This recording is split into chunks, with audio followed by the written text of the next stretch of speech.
ಪರಮ ತಪಸ್ವಿ ಲಿಂಗೈಕ್ಯ ಜಗದ್ಗುರು ಶ್ರೀ ಗುರುಬಸವ ಮಹಾಸ್ವಾಮಿಗಳವರ 113ನೇ ಪುಣ್ಯ ಸ್ಮರಣೋತ್ಸವ ಅನುಭವ ಸಮ್ಮೇಳನ, ಶರಣ ಸಾಹಿತ್ಯ ಸಮ್ಮೇಳನ ಹಾಗೂ ಭಾವೈಕ್ಯ ಸಮ್ಮೇಳನದ ಪ್ರಶಸ್ತಿ ಪ್ರದಾನ ಸಮಾರಂಭ ಜನವರಿ 16, 17 ಮತ್ತು 18ರಂದು ಶಿವಮೊಗ್ಗದ ಶ್ರೀ ಬೆಕ್ಕಿನ ಕಲ್ಮಠದ ಶ್ರೀ ಗುರುಬಸವ ಭವನದಲ್ಲಿ ಆಯೋಜಿಸಲಾಗಿದೆ ಅಂತ ಬೆಕ್ಕಿನ ಕಲ್ಮಠದ ಶ್ರೀ ಮನ್ಮಹಾರಾಜ ನಿರಂಜನ ಜಗದ್ಗುರು ಡಾಕ್ಟರ್ ಮಲ್ಲಿಕಾರ್ಜುನ ಮುರುಘರಾಜೇಂದ್ರ ಮಹಾಸ್ವಾಮಿಗಳು ತಿಳಿಸಿದ್ದಾರೆ. ಜನವರಿ 16ರ ಬೆಳಗ್ಗೆ 10 ಗಂಟೆಗೆ ಸಾಗರ ತಾಲೂಕು ಮುರುಘಾ ಮಠದ ಡಾಕ್ಟರ್ ನಾಗೇಶ್ ಸುವರ್ಣಕವಿ ಆಯುರ್ವೇದ ಆಸ್ಪತ್ರೆ ಇವರ ಸಹಯೋಗದಲ್ಲಿ ಉಚಿತ ಆರೋಗ್ಯ ತಪಾಸಣೆ ಶಿಬಿರ ಮತ್ತು ಸಾಂಸ್ಕೃತಿಕ ವಚನ ಗಾಯನ ಸ್ಪರ್ಧೆಯನ್ನು ಬೆಕ್ಕಿನ ಕಲ್ಮಠದ ಗುರುಬಸವ ಭವನದಲ್ಲಿ ಆಯೋಜಿಸಲಾಗಿದೆ. ಅಂದು ಸಂಜೆ 5 ಗಂಟೆಗೆ 544ನೇ ಅನುಭವ ಸಮ್ಮೇಳನ ಹಾಗೂ ಅಕ್ಕಮಹಾದೇವಿ ಪ್ರಶಸ್ತಿ ಪ್ರದಾನ ಸಮಾರಂಭವನ್ನು ಇದರ ಉದ್ಘಾಟನೆಯನ್ನು ದಾವಣಗೆರೆ ಕ್ಷೇತ್ರದ ಸಂಸದೆ ಡಾಕ್ಟರ್ ಪ್ರಭಾ ಮಲ್ಲಿಕಾರ್ಜುನ ನೆರವೇರಿಸಲಿದ್ದಾರೆ.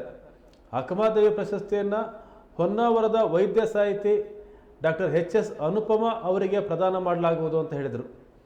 ಜನವರಿ 17ರಂದು ಬೆಳಗ್ಗೆ 10 ಗಂಟೆಗೆ ಸಾಂಸ್ಕೃತಿಕ ಕಾರ್ಯಕ್ರಮಗಳು, ರಂಗೋಲಿ, ಜಾನಪದ ಗೀತೆಗಳ ಸ್ಪರ್ಧೆ ಆಯೋಜಿಸಲಾಗಿದೆ ಅಂತ ಹೇಳಿದರು. ಅಂತ ನೆಮ್ಮದಿಯ ಬದುಕನ್ನು ಆರಿಸ್ಕೊಂಡು ನಾವೆಲ್ಲೂ ಹೋಗಬೇಕಾಗಿಲ್ಲ. ನಮ್ಮ ಸುತ್ತಮುತ್ತಲಿರ್ತಕ್ಕಂಥ ಪರಿಸರವನ್ನೇ ನಾವು ಬಳಕೆ ಮಾಡಿಕೊಂಡ್ರೆ ಆಗ ನೆಮ್ಮದಿ ದೊರಕಲಿಕ್ಕೆ ಸಾಧ್ಯ. ಅಂತ ನೆಮ್ಮದಿಯ ತಾಣಗಳು ಇವತ್ತು ಧಾರ್ಮಿಕ ಕ್ಷೇತ್ರಗಳಾಗಬೇಕಾಗಿದೆ. ಅಂಥ ಧಾರ್ಮಿಕ ಕ್ಷೇತ್ರಗಳಲ್ಲಿ ನಮ್ಮ ಕರ್ನಾಟಕದಲ್ಲಿ ಮಠಮಾನ್ಯಗಳ ಪಾತ್ರ ಬಹಳ ಮುಖ್ಯವಾದದ್ದು ಅನ್ನೋದನ್ನು ನೆನಪು ಮಾಡಿಕೊಡ್ಬೇಕಾಗಿಲ್ಲ. ಅಂಥ ಒಂದು ಎಲ್ಲ ಸಮಗ್ರವಾದಂಥ ಬೆಳವಣಿಗೆಗೆ ಬಹಳ ಮಠಗಳು ಕಾರಣವಾಗ್ತಾ ಇದ್ದಾವೆ ಅನ್ನೋದು ಕೂಡ ಅಷ್ಟೇ ವಾಸ್ತವಿಕ. ಅಂಥ ಹಿನ್ನೆಲೆಯಲ್ಲಿ ಮಲೆನಾಡಿನ ಮಡಿಲಲ್ಲಿರ್ತಕ್ಕಂಥ ಈ ತುಂಗೆಯ ಮಡಿಲಲ್ಲಿರ್ತಕ್ಕಂಥ ಬೆಕ್ಕಿನ ಕಲ್ಮಠನೂ ಕೂಡ ಅಂಥ ಒಂದು ಧಾರ್ಮಿಕ ಕೇಂದ್ರ ಅಂತ ಹೇಳಲಿಕ್ಕೆ ತುಂಬ ಸಂತೋಷ ಆಗ್ತಾ ಇದೆ. ಈ ಶ್ರೀಮಠ ಬಹಳ ಹಿಂದಿನಿಂದಲೂ ಕೂಡ ಸುಮಾರು 200 ವರ್ಷಗಳಿಂದ ತನ್ನ ಒಂದು ಧಾರ್ಮಿಕ ಕ್ಷೇತ್ರದಲ್ಲಿ, ಸಾಮಾಜಿಕ ಕ್ಷೇತ್ರದಲ್ಲಿ, ಸಾಂಸ್ಕೃತಿಕ ಕ್ಷೇತ್ರದಲ್ಲಿ ಮಹತ್ವದ ಸೇವೆಯನ್ನು ಸಲ್ಲಿಸ್ತಾ ಬಂದಿದೆ. ಶಿವಮೊಗ್ಗ ನಗರದಲ್ಲಿ ವಿದ್ಯಾರ್ಜನೆಗಾಗಿ ಇರ್ತಕ್ಕಂಥ ಹಾಸ್ಟೆಲ್ ಮಾಡಿರ್ಬೋದು, ಅನಾಥಾಶ್ರಮ ಮಾಡಿರಬಹುದು, ಮತ್ತು ಗೋಷ್ಠಿಗಳನ್ನು ನಡೆಸಿರಬಹುದು. ಈ ಥರದ ರಚನಾತ್ಮಕ ಕಾರ್ಯಕ್ರಮಗಳನ್ನು ಮತ್ತು ಸಂಕಷ್ಟಗಳು ಎದುರಾದಾಗ ಅಲ್ಲೆಲ್ಲ ಕಾರ್ಯಕ್ರಮಗಳನ್ನು ಆಯೋಜನೆ ಮಾಡಿ ಜನರಿಗೆ ಭರವಸೆಯ ಬದುಕನ್ನು ಕಟ್ಟಿಕೊಡುವಲ್ಲಿಯೂ ಕೂಡ ಪಾತ್ರವನ್ನು ವಹಿಸಿದ್ದಾರೆ.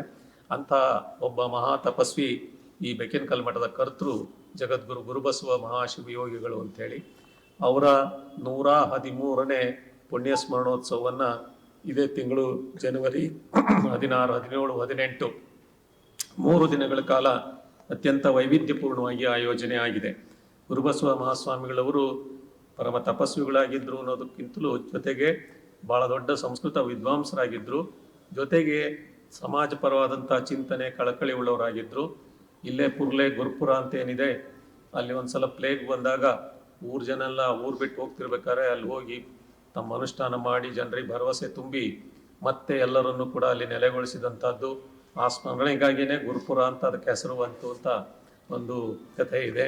ಅಂಥ ಒಬ್ಬ ತಪಸ್ವಿಗಳು ಗುರುಬಸ್ವಾಮಿಗಳು ಇಲ್ಲಿ ಭೀಮೇಶ್ವರ ದೇವಸ್ಥಾನದಲ್ಲಿ ನಡೀತಿದ್ದ ಸಂಸ್ಕೃತ ವಿದ್ವದ್ಗೋಷ್ಠಿಯ ಅಧ್ಯಕ್ಷತೆಯನ್ನು ವಹಿಸಿ ದೊಡ್ಡ ಸಮ್ಮೇಳನಗಳನ್ನು ನಡೆಸ್ತಿದ್ದಂಥದ್ದು ಕೂಡ ಅವರ ಒಂದು ಇತಿಹಾಸ ಇದೆ. ಜೊತೆಗೆ ಇಲ್ಲಿ ಅವರ ಹೆಸರಿನಲ್ಲಿ ಸಾಗರದ ವಿಲಿಯಂ ಅಂತೇಳಿ ಒಬ್ಬ ಕ್ರಿಶ್ಚಿಯನ್ರು ಕೂಡ ಇಲ್ಲೇ ಓದಿದಂಥವ್ರು. ಇನ್ನೊಬ್ಬ ಗಫಾರ್ ಅನ್ನುವಂಥ ಒಬ್ಬ ಮುಸ್ಲಿಂ ವಿದ್ಯಾರ್ಥಿನೂ ಕೂಡ ಈ ಬೆಕ್ಕಿನ ಕಲ್ಮಠದ ಅನಾಥಾಶ್ರಮದಲ್ಲಿ ಓದಿದ್ರು. ಇವರೆಲ್ಲರೂ ಕೂಡ ತಮ್ಮ ಅನುಭವವನ್ನು ಹಂಚಿಕೊಂಡಿದ್ದಾರೆ.